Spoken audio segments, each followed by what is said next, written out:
Will Grier will go down in WVU history as one of the best to don the gold and blue under center.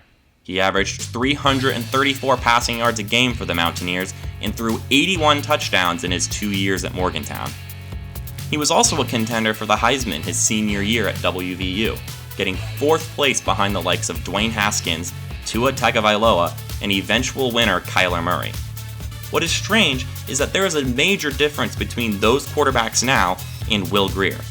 All 3 of them were first-round picks. Even more so, they were picked in the first half of the first round. Meanwhile, Will Grier was taken in the 3rd round, 100th overall.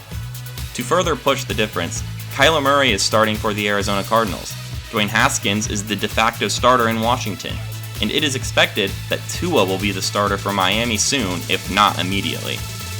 Meanwhile, Will Grier sat behind Kyle Allen in Carolina after Cam Newton's injury. He'd get his chance to start the last 2 weeks of the 2019 season due to Allen's performances, but Grier did not do well. Why is that?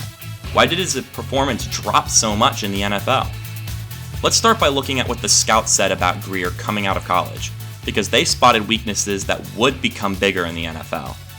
Several analysts pointed out that Grier is inconsistent on deep throws. Sometimes he hits, other times he is well off. We can see that with this first example in his first game against the Colts. Curtis Samuel has got his man beat, the corner is behind. Grier just has to lead him on with the throw to ensure he doesn't have to come back for the ball, and Grier fails to do so, underthrowing Samuel and risking an interception, albeit an incredibly dynamic one.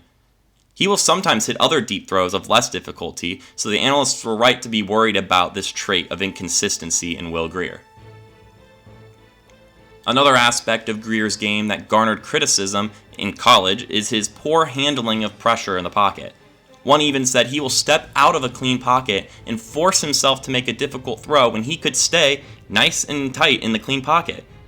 That can be seen in a really bad way in a later play against the Colts, where he decides to keep the ball longer, starts running around, isn't using the space the pocket is giving him, and is even not looking downfield to find an open man.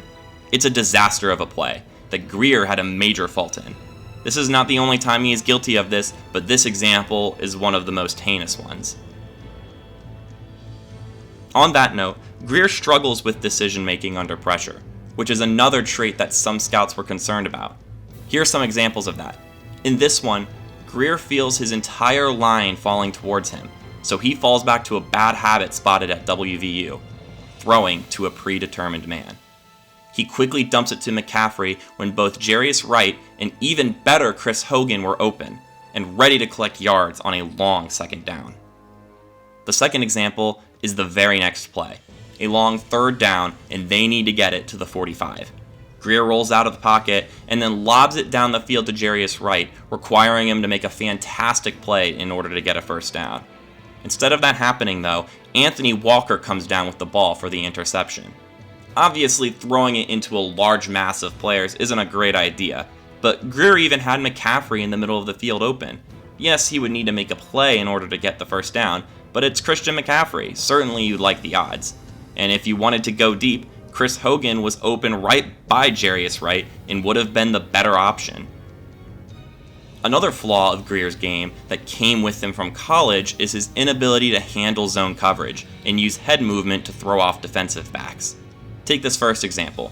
The Colts are running a cover 2, and Grier resorts to throwing the ball away, when in reality, he could have worked his way into a touchdown down the middle of the field to Curtis Samuel. Instead of using his head to mislead the safety on his left, he locks on to Samuel and decides to avoid throwing to him because the safety read him. If he had looked left to lie about Chris Hogan's route, tricking the safety into thinking he'd go left, he could potentially get the safety to bite for just a moment, and that'd be enough space to fit it down the middle of the field for Curtis Samuel, who had the other safety beat. The second example is from his second game, at home versus the Saints. The Saints are running a cover 2 as well, and Grier throws a terrible pick. He thinks A.J. Klein is going to follow Curtis Samuel, but his head doesn't move at all. He is locked in on Greg Olsen, not only telegraphing the pass, but also following through with it after it is evident that he was going to be double covered. The last and worst thing about Will Grier in his 2 rookie starts is something that is really worrisome for the rest of his NFL career. He is simply inaccurate. He misses passes an NFL QB must hit, and he doesn't make the play. It is incredibly worrisome, and he will still have to work on his mechanics, which is a weakness that they were noticing coming out of college. If he is going to stick around in the NFL, that's going to need fixing. But Will Grier's got a lot of flaws, but he's also a rookie. Plus, Grier now has the experience of a full NFL season. He also has a new head coach in Matt Rule, who watched Grier pick apart his defense the last time the Baylor Bears matched up with him. Will Grier make it work in the NFL? That remains to be seen. But what is for certain is that Grier is going to need some major changes in 2020 if he is going to get a second contract in a few years.